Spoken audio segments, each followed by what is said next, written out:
Right, Benny, we are back with the Latham door, which you saw installed in the previous video, but now we're going to change the hinges.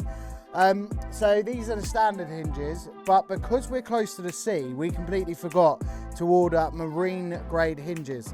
So they look exactly the same, but instead of just being standard, they're marine grade, which means they won't rust. So what we're going to do is basically unscrew these hinges and just switch them over. But we're not going to take the door off completely. We're just going to do it hinge by hinge, so then we don't have to take it all off, hold the weight, etc, etc. It's all already set. So I've unscrewed them three. Just got to unscrew the top, screw that back on, then I'll be able to do the door. I've put some rolls of cable there just to stop the door from swinging in and out.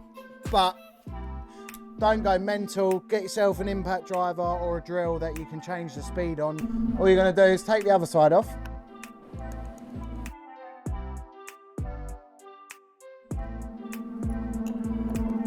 And then you're going to get rid of this one. So this is the old one. And this is the new one, which looks exactly the same. So get that lined up. Get a screw in there. Obviously you don't want to go crazy and screw that right up with the impact. You just want to, you don't want the drill to start going bop, bop, bop, bop, bop, bop, bop, like you're a F1 pit shop crew.